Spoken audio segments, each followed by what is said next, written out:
हाँ जी भाई साहब। So very good morning, good afternoon, good evening to all of you. Praveen Chaudhary यानी आपके पीसी बाबा का आप सभी लोगों को वापस से तहे दिल से नमस्कार। तो भाई साहब, आज यानी कि 25 ऑफ अगस्त 2025, हर साल की तरह जैसा कि आपको पता है कि बहुत ही अलग वाला दिन जो है वो रहता है।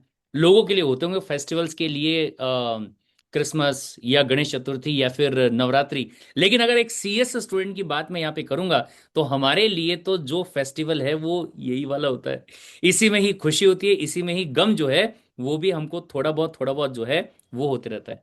खैर, जो भी है, काफी बच्चे हैं जिनका कि रिजल्ट जो थोड़ा सा नेगेटिव है, लेकिन काफी सारे बच्चे ऐसे भी जिनका रिजल्ट जो है वो पॉजिटिव, मतलब गजब तरीके से पॉजिटिव जो रिजल्ट है वो आया है। और उनमें से एक स्टूडेंट है हमारे साथ में, सीएस कार्ड इंडिया की अपनी स्टूडेंट, नाम है एमन। खैर सॉरी, माफ कीजिएगा, नॉट एमन, नाम है AIR 6 होल्डर एमन। और not only that, I would also like to tell you people कि एमन ने चार चार क्या बोलेंगे एग्जाम्शन जो है वो सिक्योर किया। जेएचएल के अंदर 62 मार्क्स, फिर सीएफएम जो उसमें 76 मार्क्स, फिर उसके बाद में ग्रुप 2 के अंदर 62 मार्क्स इनटू द CMSL, और ECIPL नाम का जो सब्जेक्ट है उसके अंदर वापस से 60 मार्क्स। तो एमन, स्वागत है आप सभी के सभी, सॉरी, स्वागत है आपका सभी बच्चों के सामने, जूनियर्स के सामने। क्योंकि जब सुबह मैं क्लास ले रहा था ना, तो काफी सारे बच्चे ऐसे कि सर आज तो रिजल्ट आने वाला है, क्या होगा क्या नहीं होगा। मगर जो होगा अच्छा होगा, और जैसा भी होगा। And students are waiting for the interview. कि सर जैसे सीएस कार्ड इंडिया पे हर साल, हर एग्जाम के बाद में, हर रिजल्ट के बाद में इंटरव्यू आता है, तो क्या हमें इस बार इंटरव्यू जो है वो मिलेगा क्या, ताकि हम अपने सीनियर से सीख के हम भी उस राह पे चल सके और हम भी ऑल इंडिया रैंक लाके सीएस कार्ड इंडिया की जो लेगेसी है उसको कंटिन्यू कर सके। तो सबसे पहले एमन, स्वागत है आपका। सबसे पहले ये बताओ, थैंक यू। कैसी फीलिंग आ रही है? बहुत अच्छा फील हो रहा है सर। मतलब AIR एक्सपेक्ट नहीं करा था, ओके। लेकिन वो आपने पढ़ाया इतना अच्छा है। मतलब मैंने ईटी की क्लासेस भी आप लोगों से ली हैं। ओके। वहां से पढ़ने के बाद मैंने तभी सोच लिया था कि मतलब ईटी में इतना कंसिस्टेंट इतना अच्छा था, तो हाँ। मैं एग्जीक्यूटिव भी आप लोगों से ही पढ़ूंगी। फिर ओके। मैंने एग्जीक्यूटिव की बहुत क्लासेस भी आपसे ली हैं। ओके। मतलब आप, तो आप प्रवीण सर, सूरज सर और फिर अभिजीत सर, तीनों बहुत अच्छा पढ़ाते हैं। मतलब और फिर जो आपके एग्जाम्पल्स वगैरह होते हैं, इनसे कॉन्सेप्ट बहुत अच्छे से क्लियर हो जाते हैं, ओके। ये सारी चीजें। और फिर जो आपके चार्ट्स वगैरह होते हैं सर के, मतलब अभिजीत सर का वो भी बनाते हैं इस तरह के चार्ट्स वगैरह। तो वो ओके। सब बहुत हेल्प करता है एग्जाम टाइम पर। तो थोड़ा कंसिस्टेंट रही मतलब क्लासेस को लेकर, और हाँ। फिर हार्ड वर्क भी किया। ओके। फिर result. Hard work in the sense कि मतलब किस टाइप का हार्डवर्क, कि क्या ऐसा था कि मतलब 24 घंटे में से 28 घंटे की पढ़ाई करती थी, या ऐसा नहीं, कई रातों तक सोती नहीं थी? नहीं ऐसा तो मैंने करा ही नहीं था। मतलब बल्कि मैं सोचती थी कि मैंने ऐसा तो करा ही नहीं कि मतलब जैसे बच्चे बोलते हैं कि AIR लाने के लिए पूरी मतलब सोना नहीं पड़ता, इतना पढ़ना पड़ता है। मैंने ओके। ऐसा कुछ नहीं करा। मैं अच्छा। जैसे मेरे उठने का टाइम भी ऐसा नहीं कि सुबह के 4 बजे ही उठ गई। जिस भी ओके। टाइम उठती थी, 8 बजे या जो भी क्लासेस का टाइम, अपनी ठीक है। ईमानदारी के साथ मतलब क्लासेस वगैरह करी। जो कॉन्सेप्ट्स वगैरह पढ़ाए जा रहे हैं पूरे मतलब उन पे ध्यान दिया। ऐसे नहीं क्लासेस चल रही हैं इधर उधर ध्यान है। ओके। जो भी अगर पढ़ती थी तो पूरा ध्यान देकर पढ़ती थी। और नाइस। ऐसा भी नहीं कि पूरी पूरी रात पढ़ना है। हम्म। मतलब ये चीजें भी करे हैं, थोड़ा राइटिंग प्रैक्टिस वगैरह पे ध्यान दिया है, और ओके। क्लासेस वगैरह ये सारी चीजें। ओके। और CSW में क्या स्कोर आया था? सीएस अभी तो एग्जीक्यूटिव के स्कोर देख के मैं उसके भूल ही गई। कौन से, कौन से इसमें पास किया था CSW, मतलब कौन सा महीना था? जुलाई में। जुलाई वो वाले में किया था। हाँ, एंड लास्ट ईयर। जुलाई वाले में you started for the preparation, and अपना जो जून 25 है, तो ये आपका पहला अटेम्प्ट था कि दूसरा अटेम्प्ट था? फर्स्ट अटेम्प्ट पहले दिस वाज। दिसंबर में आया। उसमें मतलब हम एक ही मॉड्यूल दे सकते थे, लेकिन मुझे AIR चाहिए था तो मैंने बोथ ग्रुप्स के लिए तो जून ही 26, तो फिर मैंने यही मतलब दोनों के लिए यही जून 26। ओके। एक ना मिथ है, मतलब लोगों के दिमाग में, मतलब कैसा होता है कि जब भी बच्चों का मतलब ये होता है CSWD पास हो जाते हैं ना, तो we try to push them कि बेटा आप ना, अगर ये करो, सबसे पहली बात तो कि अगर आप एक ही ग्रुप देना चाहो तो दिसंबर में एग्जाम जो है वो आपको देना चाहिए। और अगर आप क्या बोलेंगे एग्जाम देना चाहो तो आप बोथ ग्रुप जो है उसको देने की कोशिश करो, ताकि आपको ऑल इंडिया रैंक आ जाए। और नहीं तो भी बोथ ग्रुप का जब आप एग्जाम दोगे, तो आपका एग्जाम जो है वो पास जो है अच्छे तरीके से हो जाएगा एक ही बार में। तो काफी लोगों का ये कहना होता है कि एक अटेम्प्ट में या पहले अटेम्प्ट में कभी भी बोथ ग्रुप पास नहीं होते हैं, या ऑल इंडिया रैंक नहीं आता है। तो do you believe this thing कि एक बार में आप ऑल इंडिया रैंक नहीं ला सकते, या फिर आप बोथ ग्रुप पास नहीं कर सकते? ये पहले तो मतलब एक्सपीरियंस करा नहीं था, मतलब फर्स्ट अटेम्प्ट था, मुझे भी ऐसा ओके। लगा क्योंकि लोगों ने इतना डर फैला रखा था। हाँ हाँ। अब पॉडकास्ट वगैरह देखे, मतलब तो सब बोलते हैं कि 2-3 अटेम्प्ट लग ही जाते हैं। ओके। लेकिन मैंने अपने ऊपर पूरा बिलीव रखा, मतलब मैं करूंगी तो all India rank first attempt के साथ ही, मतलब तो दिसंबर में भी मैं एक मॉड्यूल दे सकती थी, लेकिन फिर राइट। मैंने AIR चाहिए था तो उसके लिए तो बोथ ग्रुप्स। लेकिन अगर हम अपने हार्ड वर्क वगैरह के साथ करें तो निकल सकता है, ऐसा कुछ नहीं है। Okay, perfect perfect perfect. Okay, तो सी एस कार्ड इंडिया के बारे में आपको कैसे पता चला सी एस डब्ल्यू के टाइम पे? मतलब हाउ पहले know about this? After twelfth, मतलब CS का मेरा कोई ऐसा प्लान नहीं था। ओके। सीए के मतलब क्योंकि CS के बारे में किसी को इतनी अवेयरनेस थी भी नहीं, सब सीए के लिए बोलते थे। लेकिन ओके। फिर मैं थोड़ा मतलब सर्च आउट करा तो मुझे थोड़ा CS के बारे में, फिर हाँ। क्लासेस का समझ नहीं आता था कि EET कहाँ से पढूं, फिर कोई हम्म। बोलता था कि आप यूट्यूब से भी पढ़ सकते हो। फिर शुरू ओके। में ऐसा डर भी था कि मतलब यूट्यूब पे पूरा होगा नहीं होगा, या फिर पेड क्लासेस लेनी चाहिए। फिर ओके। मैंने अपने मतलब बिलीव करके एक चैनल पकड़ लिया। बस ठीक। EET में मैंने आप, क्योंकि बाकी मुझे ऐसा कुछ मिला भी नहीं, मैंने EET का आपको सब्सक्राइब करा, CS कार्ट इंडिया को, ओके। EET पढ़ा। और ओके। फिर बाकी एकेडमीज के बारे में मुझे इतनी कोई नॉलेज, मैं ऐसा नहीं था कि इधर भी उधर भी, एक ही को हाँ। पकड़ के चली, ओके। CS कार्ट इंडिया को। फिर ओके। एग्जीक्यूटिव का करा मैंने। ओके। फिर थोड़ा बाद में मतलब जैसे यूट्यूब से मैंने ऐसा बाकी एकेडमीज का भी देखा। हम्म। लेकिन मेन तो मतलब आपसे क्लासेस वगैरह ली है, तो मुझे आप लोगों का पढ़ाया बहुत अच्छा आई लगा। Just want to get something confirmation from your side. क्या मैं ये कह सकता हूँ कि मतलब आपने शुरू से लेके आखिर तक जो क्लासेज है वो सी एस कार्ड इंडिया पे ही करी है? हाँ, वो तो अभी तक ET की भी और एग्जीक्यूटिव की भी। एग्जीक्यूटिव बीच में की? ऐसा हुआ है ओके। हाँ बोलो। बीच में मतलब अगर जैसे यूट्यूब वगैरह से वो तो आ जाती हैं सजेशंस वगैरह में, क्लासेस देखी हैं दूसरी एकेडमीज की भी। ओके। लेकिन मेन अभी तक तो मैं CS कार्ट इंडिया की ही मैं वो रही हूँ, मतलब स्टूडेंट। नेक्स्ट प्रोफेशनल भी अपन साथ में ही करेंगे। I done done done. Okay. So the question is कि जब आपने सी एस डब्ल्यू में किया, ठीक है, सी एस डब्ल्यू करने के बाद में जब आप एग्जीक्यूटिव के अंदर आते हो, तो कैसा होता है कि नॉर्मली दो एक थॉट प्रोसेस आते हैं कि एग्जीक्यूटिव के अंदर हमें ऑफलाइन क्लासेस जो है वो करनी चाहिए फेस टू फेस वाली, और या फिर ऑनलाइन करनी चाहिए। कुछ बच्चों का ऐसा बोलना होता है कि सर बोले फेस टू फेस में जो एक कनेक्शन बैठता है वो शायद ऑनलाइन वाले में नहीं बैठता है। Is it so? या आपका क्या एक्सपीरियंस था इस चीज को शुरू लेकर? में मुझे भी ऐसे ही लगता था, मैं भी फेस टू फेस प्रेफर करती थी, लेकिन मैं सहारनपुर में रहती हूँ, तो यहाँ पर ओके। मुझे ऐसी कोई क्लासेस वगैरह मिली, मेरे पास ऑप्शन ही नहीं था ऑनलाइन के अलावा। अच्छा। तो ओके। ऑफलाइन, मेरे पास ऑनलाइन ही ऑप्शन था। ठीक है। और कोई ऐसे कोई टीचर्स मतलब सहारनपुर में कोई मुझे पता भी नहीं कि कौन पढ़ाता है, तो इसलिए मैं ऑनलाइन पे ही। लेकिन ऑनलाइन में भी मुझे काफी बेनिफिट्स लगे, मतलब आपके ट्रांसपोर्टेशन का काफी वो बच जाता है, और फिर आप मतलब क्लासेस मतलब किसी भी टाइम रिकॉर्डेड भी देख सकते हो। ये ओके। सारी चीजें काफी बेनिफिट्स हैं ऑनलाइन के भी। ओके। जितने मतलब दोनों की प्रॉन्स एंड कॉन्स दोनों के होते हैं। ओके। लेकिन मुझे ऑन मैंने बेनिफिट्स देखे तो ऑनलाइन मुझे अच्छा लगा। तो क्या बीच में कभी ऐसा तुमको मतलब रिग्रेट हुआ क्या कि ऑनलाइन क्लासेस लगाया तो मेरे को मतलब समझ नहीं आ रहा है, या फिर मैं काफी बोर हो रहा है, ये ऐसा कुछ? नहीं, ऐसा कुछ नहीं, अगर बाई चांस कुछ समझ भी नहीं आता था तो वो डाउट के लिए लाइव से वो चलते ही रहते हैं चैट्स वगैरह, वहां राइट। सबसे डाउट्स ले लेते हैं, और फिर डाउट सेशंस वगैरह होते हैं वहां पे ले लेते हैं। ओके। तो इसमें तो कोई दिक्कत नहीं थी। ओके। बल्कि और अच्छा ही था, मतलब टाइम भी वेस्ट होने से बच जाता है। और हम्म। बाई हमारी कोई क्लासेस छूट जाए तो फिर हम ऑनलाइन देख के उन्हें कवर भी कर सकते हैं। तो ओके। ये अच्छा लगा। जी। नाइस। एग्जाम आने के पहले कितनी बार आपने अपने सिलेबस को रिवाइज करने का काम किया? रिवीजन तो मैंने मल्टीपल टाइम्स करी है, मैंने काउंट ही नहीं करा मैंने। क्या बात! क्योंकि ऐसा था ऐसा था क्योंकि पहले जैसे मैंने ज्वाइन करा था ना अगस्त 24 में। राइट। तो CS कार्टिंग ने पहले ग्रुप 2 पढ़ाया, तो मैंने राइट। ग्रुप 2 पढ़ लिया, फिर उसके बाद जून में ग्रुप 1 स्टार्ट हुआ, वो पढ़ा। तो जब मैं ग्रुप 1 पढ़ती थी तब भी मैं ग्रुप 2 का रिवाइज करती रहती थी, ऐसे करके अपना टाइम टेबल बना रखा था। ओके। काफी चैप्टर मतलब चैप्टर जो डिफिकल्ट चैप्टर्स होते थे उन्हें 3 टाइम्स 4 टाइम्स ऐसे करके रिविजन करती थी। ओके। और फिर चार्ट्स वगैरह इनसे रिवाइज कर लिया, और ये सब चीजों में भी काफी वो करा है, मतलब राइटिंग प्रैक्टिस एंड ऑल। जी। ओके।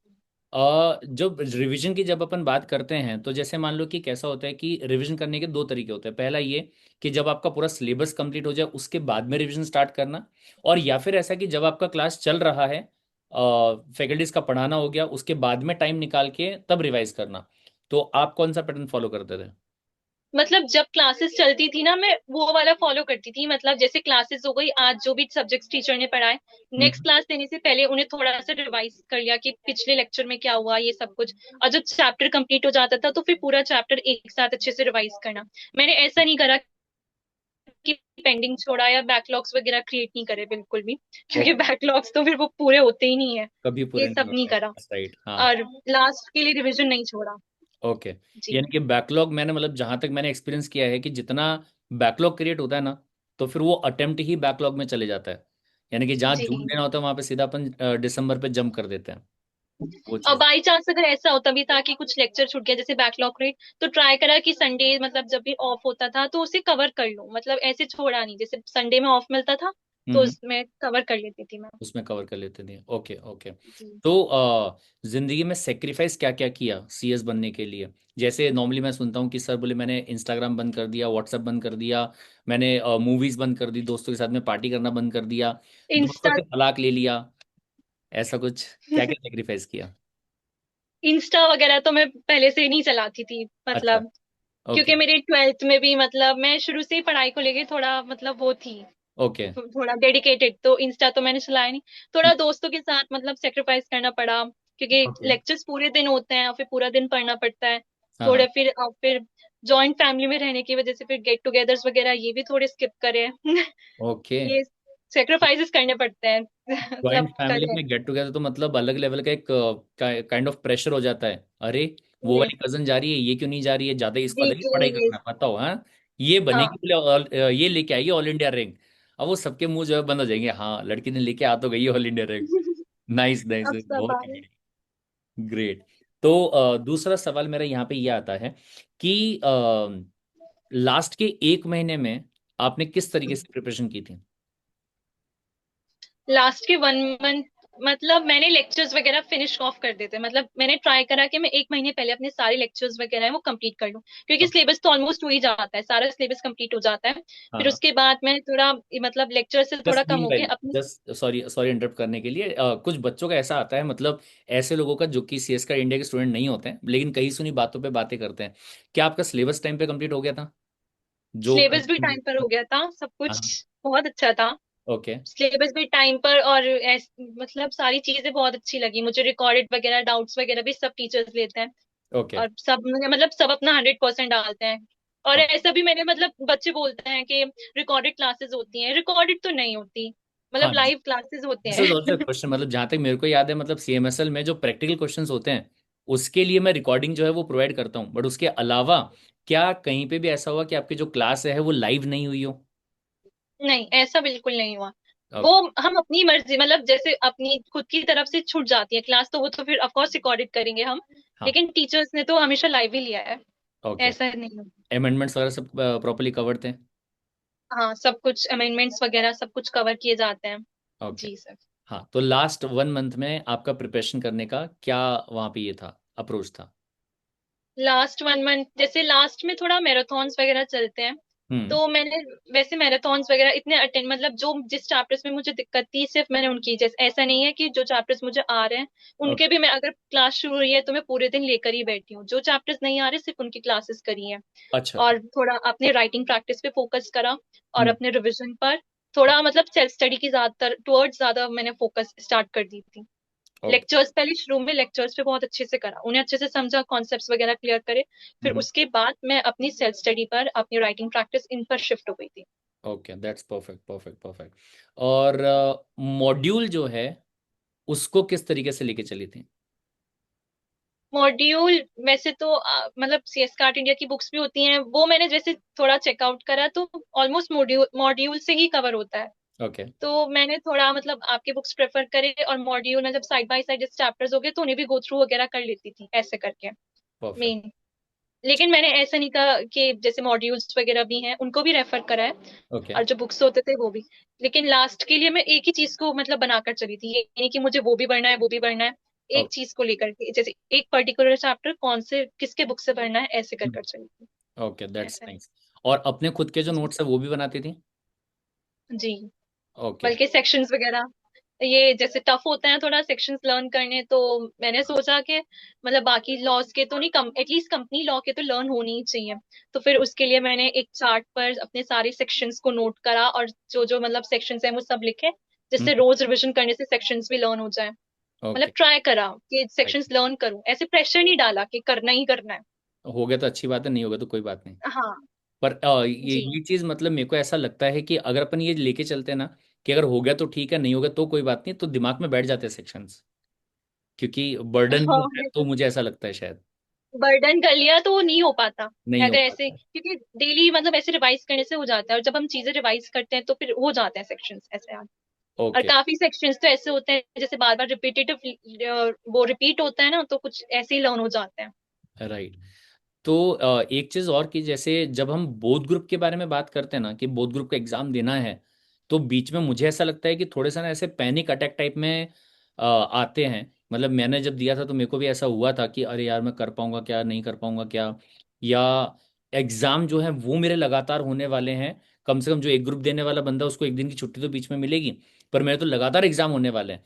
तो ऐसे केस में क्या कुछ पैनिक अटैक टाइप में ऐसा होता था, या बहुत डिप्रेस लगता था, और अगर हाँ तो फिर उसको रिकवर करने के लिए क्या करती थी? ऐसा होता था इवन जब मेरा एग्जाम था फर्स्ट, मतलब 1 जून को, ओके। उससे 2 दिन पहले ही मुझे मतलब मुझे मेरी बहुत तबीयत खराब, टाइफाइड एंड ऑल। ओके। क्योंकि मतलब ज्यादा टेंशन भी हो गई थी, बोथ ग्रुप्स हैं और फिर फर्स्ट अटेम्प्ट, फिर लोगों का बोलना कि फर्स्ट अटेम्प्ट में नहीं होता, फिर दो बोथ ग्रुप्स देने जा रहे हो, और फिर ओके। अगर बोथ देते हो तो फिर ज्यादा मेहनत करनी चाहिए, मतलब पूरी रात जागना चाहिए, ऐसे पढ़ना चाहिए। हाँ हाँ। मैंने बोल सोचने लगी कि मैंने तो ऐसा करा ही नहीं कि पूरी रात जागना है एंड ऑल। हाँ हाँ। लेकिन मैंने अपने ऊपर पूरा कॉन्फिडेंस रखा कि या तो आर या पार हो ही जाएगा। ओके। मतलब मैंने किसी की बात सुनी नहीं। सुनी नहीं, पूरा मतलब मतलब ये बहुत इंपॉर्टेंट चीज है मतलब। अच्छा, अगर मान लो कोई आके तुमसे कुछ बात कहता था या ऐसा कुछ करता था, तो what kind of treatment you give to that person? मतलब उससे सुनती मतलब थी। ऐसा कि साइड मतलब आज के बाद बस भाई अब मेरे से बात ही मत कर, या ठीक है एक कान से सुना दूसरे कान से निकाल दिया, हाँ क्या करती थी? ऐसा ही करा, एक कान से सुना दूसरे से निकाल दिया, करा ही वो जो अपने मन की, मतलब जो अपना खुद सोच रखा था करना वही था। करना वही। सुनती सबकी थी लेकिन करना करती वही थी जो खुद को सही लगता था। राइट।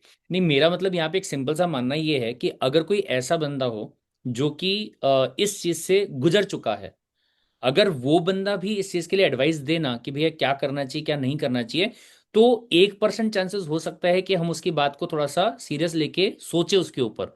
बट ऐसे ऐसे लोग जो खुद अपनी जिंदगी में बीकॉम कर रहे हैं, अभी बेचारे एक मेरे स्टूडेंट का मैसेज आया, क्या नाम था उसका, अक्षय नाम था शायद।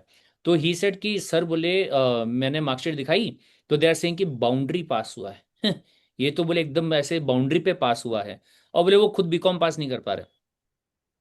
ऐसे लोग मेरे पर को किस बोल रहे हैं, बोले ये कोई टाइप। मार्क्स थोड़ी है, तो बोले बाउंड्री पास हुआ है। तो मैं कहा लोग जो है वो तो मतलब उनको कुछ भी बोलना है तो they will keep saying something, ठीक है। तो बेटर ये है कि अपने इग्नोर करके चले। तो मेरा ये मानना है कि इवन अगर कोई बंदा सीएस भी कर रहा होगा, ठीक है, तो मैं इस चीज के लिए तुमको नहीं बोल सकता कि तुम्हारे दोनों ग्रुप पॉसिबल है या नहीं है, क्योंकि मेरा ग्रास्पिंग पावर अलग हो सकता है, आपका ग्रास्पिंग पावर अलग हो सकता है, मेरी लाइफ में जो प्रॉब्लम चल रही होंगी वो अलग हो सकती है, आपकी लाइफ में जो प्रॉब्लम चल रही होगी वो अलग हो सकती है। तो हर किसी का अपना अपना माइंडसेट होता है, ऐसा मेरा मानना है यहाँ पे। So this is the advice to each and every student, कि लोग जो है वो अपना ओपिनियन दे रहे हैं, पर उसके ओपिनियन के बेसिस पे आप अपने आप को जज कर ले रहे हो कि नहीं नहीं वो कह रहा है कि नहीं कर पाएगा, मतलब कि तू नहीं कर पाएगा। तो this is very wrong thing, please don't do that. अपने आप पे भरोसा रखो। आपको अपने अपने बारे में पता है कि आपकी हिस्ट्री क्या रही है, आप पढ़ाई में कैसे हो कैसे नहीं हो। तो अपने बारे में आप डिसाइड करो कि whether you can go for this और नॉट, कर सकते हो कि नहीं कर सकते हो, और whether you want to give it a try और नॉट। लोगों ने कुछ तो भी कह दिया, उसके बेसिस पे खुद का जजमेंट कर लिया, खुद को आपने मतलब नेगेटिव जो है वो करने का काम कर दिया, ये मत करो। तो मेरे को लगता है कि आज का जो इंटरव्यू है ना, इसमें सबसे इंपॉर्टेंट जो सीख है वो यहाँ पे यही वाली है एमन से, ऐसा मुझे यहाँ पे सिंपली लगता है। ठीक है।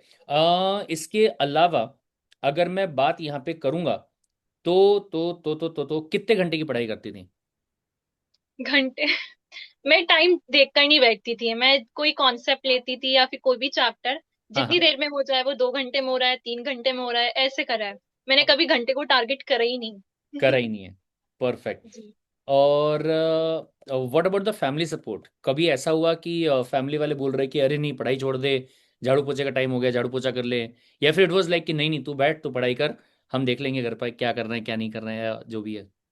हाँ, फैमिली सपोर्ट मुझे मिला है, क्योंकि मतलब सब लोग हैं, जॉइंट फैमिली में हैं। तो हम्म। सबको ऐसा था कि मतलब जैसे सब सुनते थे, जैसे चाचा एंड ऑल, पापा ओके। भी, हाँ हाँ। कि मतलब डिफिकल्ट होता है, और फिर मतलब ज्यादा मेहनत करनी पड़ेगी, आप कर लोगे ये सब। ओके। तो सबने बोला अगर तुमको करना है तो तुम करो, दूसरों की मत सुनो। और मतलब सबने मुझे बहुत सपोर्ट करा, इवन माय पेरेंट्स आल्सो, मतलब सबने, ओके। घर की फैमिली में पूरी, चाहे कोई भी हो, सबने सपोर्ट किया। ओके। ऐसा कोई प्रेशर नहीं था। Okay nice. और सीएस के साथ में और क्या कर रही हो? बीकॉम। तो ये दोनों कैसे मैनेज किया? मतलब सबसे बड़ा जो प्रॉब्लम होता है वो ये कि जिस टाइम पे तुम्हारा दिसंबर का एग्जाम है वो टाइम पे सेमेस्टर एग्जाम भी है। एंड कुछ हाँ, बच्चों बल्कि से मेरी मेरा, बात हुई तो दे आर लाइक कि सर बोले मैंने सुबह अपना सीएस का एग्जाम दिया है और दोपहर को मैंने वीआईटी जो दिल्ली में है वहाँ पे मैंने बीकॉम के एग्जाम दे के आया हूँ, बट मैं बाउंड्री पास हो गया बोले वहाँ पे। तो व्हाट अबाउट मेरा यू? भी ऐसा ही था।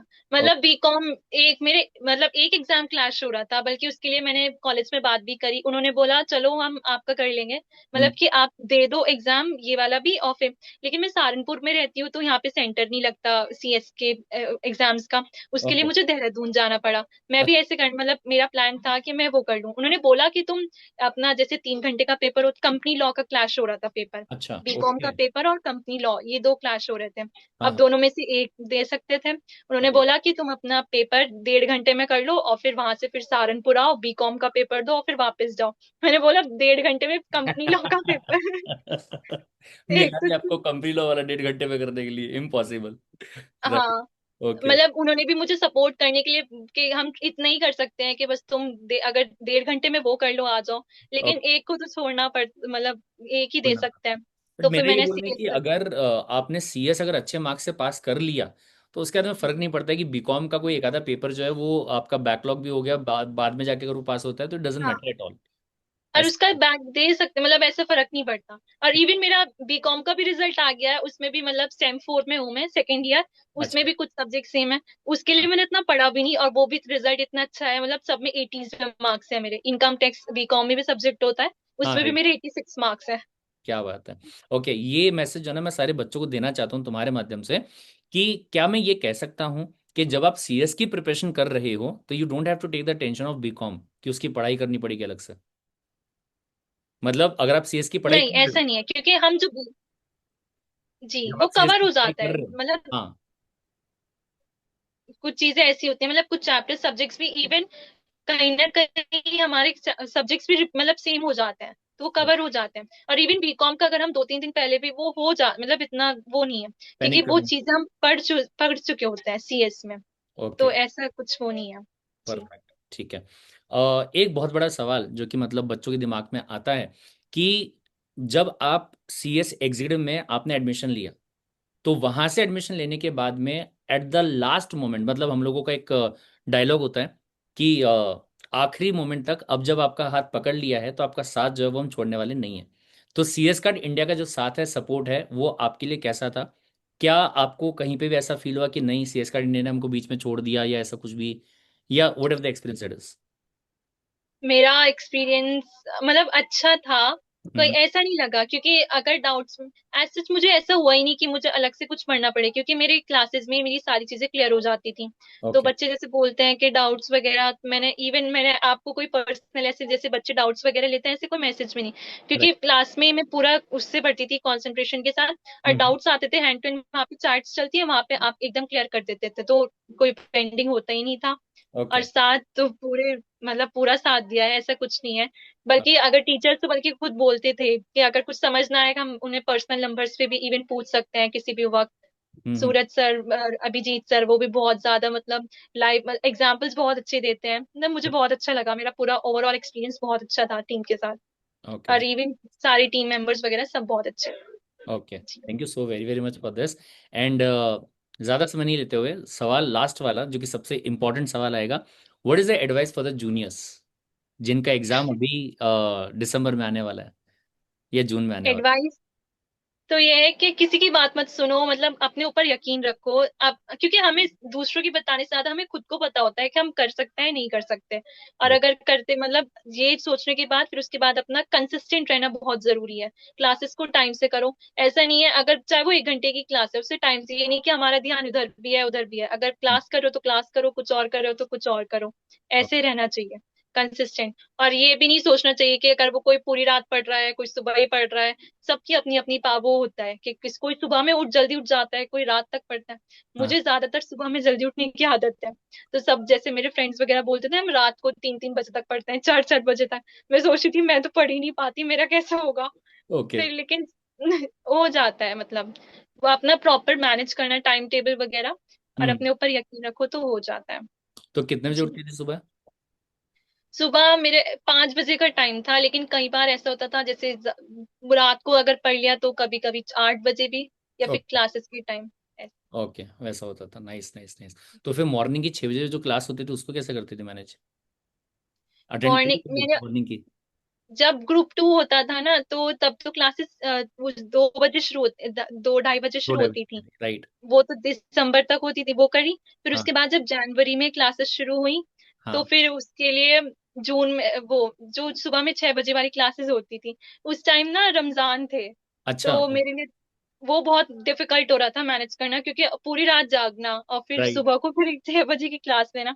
तो कई बार वो मिस हो जाती थी, तो फिर वो मैं मतलब रिकॉर्डेड करती थी। ओके। बाकी जो 8:30 बजे से क्लास होती थी वो मैं भी लेती थी। परफेक्ट। ओके। सो जी। जहाँ तक मतलब हम लोगों ने बात की है एमन से, तो मुझे इतना समझ में आया है कि इम्पॉर्टेंट जो चीज़ यहाँ पे होती है वो ये है कि सबसे पहली बात तो आपकी कंसिस्टेंसी जो है वो बरकरार होनी चाहिए, बैकलॉग क्रिएट नहीं हो। ये बहुत मतलब बहुत ज़्यादा इंपॉर्टेंट वाला पॉइंट है। दूसरा, पढ़ाई कर रहे हो तो सिर्फ और सिर्फ पढ़ाई करो, इस हिसाब से पढ़ाई करो कि कंसेप्ट्स को क्लियर करने में कहीं पे भी कोई प्रॉब्लम नहीं आए। एक बार अगर आपका कंसेप्ट क्लियर हो गया तो उसके बाद में आप खुद के बेसिस पे भी रिवीजन जो है वो प्रॉपर तरीके से कर सकते हैं। दोबारा अपने को क्लास जो है शायद वो देखने की जरूरत नहीं पड़ेगी। तो ये बहुत इंपॉर्टेंट चीज है। तीसरा पॉइंट यहाँ पे जो आपका आ रहा है वो है रिविजन का। Revise revise revise revise revise. एमन ने जो यहाँ पे चीज यूज करी वो ये कि कंसेप्ट आज का पढ़ा दिया, इसको एक बार वापस से गो थ्रू कर लेती हूँ। फिर उसके बाद में कल जो टॉपिक चलने वाला है उसके लिए एक बार थोड़ा सा पहले से मैं स्टडी जो है वो कर लेती हूँ। जैसे ही चैप्टर मेरा कंप्लीट हो जाता है उसके बाद में फिर से पूरा चैप्टर जो है उसको मैं रिवाइज करने का काम जो है वो कर लेती हूँ, ताकि फुल प्रूफ हो जाए कि हाँ मेरा रिवीजन जो है सिर्फ ऐसा नहीं कि पहले सिलेबस कंप्लीट हो जाए उसके बाद में मैं रिवीजन करना स्टार्ट करूं। ये बहुत इंपॉर्टेंट चीज है। काफी सारे बच्चे जो है वो एट द एंड जाके पैनिक करते हैं इस पॉइंट ऑफ व्यू से कि अरे मेरा सिलेबस तो कंप्लीट हो गया लेकिन अभी एक महीने में मैं रिवाइज कैसे करूंगा। अगर वो आप आखिरी महीने के लिए पेंडिंग छोड़ोगे रिवाइज करने के लिए तो डेफिनेट सी बात है कि जो पैनिक है वो आपका क्रिएट होने वाला है। लेकिन अगर आप साथ ही साथ में प्रॉपरली रिवाइज करते जाओगे तो ऐसे केस में आप वहां पे मार्क करते जाओगे कि एक बार पढ़ लिया, एक बार रिवाइज कर लिया, फिर एक बार रिवाइज कर लिया, फिर पूरा चैप्टर रिवाइज कर लिया। तो आप खुद को बताते जाओगे कि हाँ टॉपिक को मैंने 4 बार कंप्लीट जो है वो यहाँ पे कर लिया। पांचवा पॉइंट एमन, एक सवाल एक और मैं पूछना चाहूंगा। What about the writing practice, sentence framing, उसमें कोई इशू था? अगर था तो उसको कैसे तुमने ओवरकम किया, किस तरीके से तुमने उसको लेके चला? शुरू में तो जब मैंने क्लासेस वगैरह करी, क्योंकि मुझे लैंग्वेज बहुत, मतलब मॉड्यूल पढ़ रही थी, तो बहुत डिफिकल्ट वगैरह लग रही थी। लेकिन ओके। फिर आप बीच में जैसे बच्चे डाउट्स लेते थे कि राइटिंग मेन तो, क्योंकि रिटन एग्जाम होगा, राइटिंग प्रैक्टिस अच्छी होनी चाहिए। फिर राइट। जैसे आपने गाइडेंस दी कि मतलब मेन हमारे कीवर्ड्स इंपॉर्टेंट होते हैं, सारे मतलब कीवर्ड्स। और अगर हम उस कॉन्सेप्ट को अच्छी, चाहे अपनी लैंग्वेज में भी बता रहे हैं हम्म। लेकिन सही से बता पा रहे हैं, तो इट डजेंट मैटर कि बिल्कुल एग्जैक्ट मॉड्यूल की लैंग्वेज होनी चाहिए। ओके। क्योंकि बहुत डिफिकल्ट हो जाता है मॉड्यूल की लैंग्वेज को एक तरीके से लर्न करना, और इतने सारे सब्जेक्ट्स को। तो अगर हम थोड़ा अगर डेली प्रैक्टिस करेंगे, शुरू में शायद, शुरू में तो मेरा भी बहुत खराब आंसर्स बनते थे, लेकिन ओके। फिर उसके बाद मैं टेस्ट वगैरह होते थे तो टेस्ट देती थी। पांचवी मैम गाइड करती थी कि मतलब और अच्छा से कर सक, मतलब ये कहाँ पे गलती हो रही है, ये ओके। सारी चीजें। हम्म। और फिर कॉन्सेप्ट्स पे थोड़ा, कीवर्ड्स पे ज्यादा फोकस करा, और राइटिंग को मतलब राइटिंग प्रैक्टिस कंसिस्टेंट रही उसके साथ में। जैसे वीकली करनी है तो मतलब ऐसे करके करती थी मैं कोई भी सब्जेक्ट। हम्म। ऐसा नहीं है कि सारे सब्जेक्ट्स का करना है, जैसे हाँ। किसी दिन किसी सब्जेक्ट का कर लिया, ऐसे करके करती थी। Okay, ji. Perfect perfect perfect, very nice. तो गाइस, जैसा कि आपको एकदम स्टार्टिंग में हम लोग ये चीज़ कहते हैं, इफ़ यू रिमेंबर, जब आपने एक्सडीओ में पहली बार एडमिशन लिया होगा तभी मैंने आपको ये चीज़ बोली होगी कि 5 पिलर्स हैं if you want to become successful. क्या है 5 पिलर? सबसे पहली बात कंसिस्टेंट रहना है। दूसरा, कंसेप्ट्स पे फोकस रख के काम जो है वो आपको करने का है। तीसरा, टाइमली रिवीजन साइंटिफिक तरीके से जो है वो आपको करना है। चौथा, प्रॉपर राइटिंग प्रैक्टिस जो है वो आपको करनी है। और पांचवा था टाइम मैनेजमेंट। इसका क्वेश्चन रह गया आपसे, एमन, एग्जाम के टाइम पे डिड यू फील कि टाइम जो है मेरे पास में बहुत ही कम है, या ऐसा कुछ है? और अगर हाँ, तो फिर उसको कैसे मैनेज किया? क्या पेपर छूटा था, या कैस क्या क्या हुआ था? नहीं, एग्जाम के टाइम मतलब ऐसे शुरू में तो था, मतलब बहुत के पेपर कैसे करूं मतलब। और फिर एग्जाम जैसे मैं देकर आ जाती थी, तो उसके हमारे पास पूरी 24 आवर्स भी नहीं होते सब्जेक्ट को रिवाइज करने के लिए। तो जो राइट। पेपर हो गया मैंने उसके बारे में देखा ही नहीं, मतलब जो हो गया सो गया, नेक्स्ट सब्जेक्ट पे फोकस, उसे ओके। अच्छे से रिवाइज। और फिर एग्जाम जैसे 3 आवर्स का होता है, हाँ। फिर मैंने ट्राई करती थी कि मेरा पेपर कंप्लीट हो जाए। ओके। मतलब मैंने टाइम प्रॉपर लेकर चली थी कि अगर 5 मार्क का आंसर है तो उसे कितना टाइम देना है। जैसे 5 मार्क के आंसर के लिए मैंने जितना मुझसे लिखा जा रहा है, अगर जैसे टाइम अप हो गया तो मैंने उसे फिर वहीं छोड़ दिया। मैं अच्छा। नेक्स्ट पे मूव ऑन। एक पे मैं रुकी नहीं रही कि एक आंसर पे मैंने अपना आधा घंटा वेस्ट कर दिया, ऐसे करके ओके। मैं करती, मतलब मेरे टारगेट था कि मैं अपने सारे पेपर कंप्लीट करूं। और ओके। इवन मैंने अपने 7 के 7 पेपर्स 100 मार्क्स के पूरे कंप्लीट करे। क्या? एक भी पेपर मतलब छोड़ा नहीं। Very nice, very nice, very nice. तो आपको मतलब ऐसा लगता है कि अगर पेपर अपना पूरा हो जाए तो जी। उसमें ज्यादा बेटर है एज कम्पेयर टू अगर एक आधा क्वेश्चन छूट जाए तो उसके कंपैरिजन में? मैं मतलब ये जो कि क्वेश्चन हाँ। जो क्वेश्चंस मुझे आते थे पहले वो अटेम्प्ट कर लिए, उन्हें करने में ज्यादा टाइम नहीं लगता था। फिर राइट। जो क्वेश्चंस रह गए, फिर उन्हें, फिर अगर जैसे लगता था कि टाइम जा रहा है और फिर बहुत डिफिकल्ट, कुछ क्वेश्चंस काफी डिफिकल्ट होते थे अटेम्प्ट करने के लिए, तो हम्म। जितना मुझे आता था मैं लिख के नेक्स्ट पे मूव ऑन हो जाती थी। मतलब ओके। टाइम नहीं वेस्ट पेपर में कि बच्चे देख रहे हैं, मतलब सब बच्चे अपना जैसे, अगर बच्चे ऐसे थोड़ा डिमोटिवेशन फील होता है, जैसे ऐसा होता है कई बार हॉल में कि बच्चे कर करके चले जाते हैं 2 घंटे में। पहले एग्जाम पे तो मुझे ऐसा लगा कि मेरा पेपर अभी तक कंप्लीट नहीं हुआ है, 2 घंटे में जा रहा है। फिर ओके। बाद में जैसे कुछ बच्चे से मैंने बाहर आके जैसे पूछा, तो बोलते हैं कि हमने तो ट्राई के लिए करा था, मतलब अभी तो हम देख रहे हैं कि मतलब हो जाएगा तो सही है, नेक्स्ट टारगेट करा है। फिर ओके। उसी दिन मैंने सोचा कि ये तो ट्राई के लिए कर रहा है, मुझे तो फर्स्ट अटेम्प्ट में क्लियर करना है, मैंने किसी की तरफ देखा नहीं। देखा नहीं। अपना पेपर 100% कंप्लीट करना है। जो हाँ। क्वेश्चन आ रहे हैं वो पहले करने हैं, जो ओके। नहीं आ रहे हैं उन्हें जितना हो रहा है उतनी ही कोशिश कर रही हूँ। और फिर थोड़ा मतलब टाइम अलग अलग करती थी कि अब इतना टाइम हो गया और फिर बाकी टाइम में पेपर कंप्लीट कर दूं बस, ओके। ऐसे कर। Nice, nice, perfect. तो भाई साहेब, कमेंट सेक्शन में फटाफट से बताएंगे सभी के सभी लोगन कि आज का ये जो इंटरव्यू सेशन यहाँ पे हुआ है, इस इंटरव्यू सेशन से क्या आपको मोटिवेशन आया? क्या आपको ये समझ में आया कि कहाँ पे क्या गलतियां जो है वो आप फिलहाल कर रहे होंगे, और जिन गलतियों को अवॉइड करके आप भी इस चीज को इंश्योर कर सकते हैं कि आने वाले एग्जाम में या तो अपना एक ग्रुप जो उसको आप पास करें, और या फिर जो अगला एग्जाम आपका होगा उसके अंदर आपका ऑल इंडिया रैंक जो है उसको आप हासिल करें। Let me tell you about this thing कि अगर आप अपने आप पे भरोसा कर सकते हैं तो ऐसे केस में आप भी ऑल इंडिया रैंक जो है वो लेके आ सकते हैं। ये एमन ने आज यहाँ पे प्रूव किया है, और अगली बारी जो है वो आपकी रहेगी प्रूव करने की। वेल, पूरे सीएस का इंडिया के परिवार की तरफ से, मतलब फैकल्टीज और स्टूडेंट्स की तरफ से, हम सभी लोग मिलकर, मतलब बच्चे भी, आपको मैं बता देता हूँ कि पहले कैसा होता था कि सीएसडब्ल्यूटी में ना सुपर चैट आया करते थे। तो जो सुपर चैट आते थे ना, तो उसको हम क्या करते थे कि गरीबों में, जैसे मंदिर के सामने जो गरीब वगैरह उनको देके आते थे, ठीक है। तो now we have decided is कि हम सभी लोग जो हैं ये अमाउंट जितना भी आता है, जैसे कुछ बच्चे 20 रुपए 40 रुपए ऐसे कंट्रीब्यूट करते हैं, तो ये सब अमाउंट जो भी रहेगा इसको हम ऑल इंडिया रैंकर्स के साथ में शेयर करने वाले होंगे। तो ताकि आने वाली जो हमारी जनरेशन है उसको भी क्या मिले, मोटिवेशन मिले। सो the CS Cut India family has decided to give a token of appreciation of rupees 11,000 to Eman. तो एमन, बहुत बहुत बधाई हो आपको कि थैंक यू आपने वेरी अपने मच परिवार सर। का नाम जो है वो रोशन किया है। सीएस कार्ड इंडिया का जो परिवार है इसका नाम रोशन किया है, and I am damn sure कि अगले ही अटेम्प्ट के अंदर आपका जो प्रोफेशनल है उसका जो एग्जाम है उसको भी आप ऑल इंडिया रैंक के साथ में पास करोगे। और अगला जो इंटरव्यू है ना, बहुत जल्द, कब? Yes sir. फरवरी 2027 में। फरवरी आएगा ना? नहीं, सॉरी, अगस्त ट्वेंटी अगस्त, फाइव अगस्त, अगस्त। अगस्त अगस्त ही अगस्त आएगा। 2026 में हम क्या करने वाले हैं, फिर से इंटरव्यू जो है करने वाले हैं, लेकिन इस बार जो इंटरव्यू है वो प्रोफेशनल के ऑल इंडिया रैंक का रहेगा। Right. So thank you so very much Aman, thank you very यहाँ पे मच आने के सर। लिए। And thank you to all the students also, and all the very best guys आपके नेक्स्ट अटेम्प्ट के लिए। राइट, चलिए। And thank sir you. Once again हाँ। Thank you very much, Praveen sir, Suraj sir and Abhijeet sir. आप तीनों ने बहुत अच्छा पढ़ाया, मतलब ऐसा फील ही नहीं होने दिया, मतलब एक टाइम पे ऐसा लगा कि फैमिली की तरह, क्योंकि पूरे दिन क्लासेस में ही रहते थे कि मतलब बाकी किसी से बात नहीं, कि कब अब सूरज सर की क्लास है, अब अभिजीत सर की क्लास है, आपकी क्लासेस ज्यादा होती। तो ऐसे करके तो बहुत अच्छा फील हुआ, मतलब आपने बहुत अच्छा पढ़ाया, आपके चार्ट्स वगैरह इस सब चीजों से, मतलब मेरा पूरा ओवरऑल एक्सपीरियंस बहुत ही मतलब एक अच्छा होता है, एक बहुत अच्छा होता है, बहुत अच्छा था। Thank you very much sir. Thank you so very very much एमन फॉर द अप्रिसिएशन। मतलब बेसिकली अगर मैं आपको बताऊं तो यही एक चीज़ हमको चाहिए होती है जिसकी वजह से हम लोग इतना मतलब बेहतर जो है वो कर पाते हैं यहाँ पे।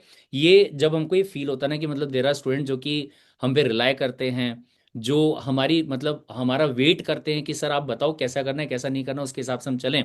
तो these things which we want into our life, और यही चीज़ है जिससे कि हम लोग पैशनेट होते हैं कि हमें बच्चों का करियर जो है वो बनाना है। तो thank you so very very much for the appreciation. Thank you sir, thank you so thank much. You sir. चल, ओके। तो मिलते हैं गाइस अगले किसी सेशन के अंदर। Till then take care, bye bye and love you all the guys. Bye bye.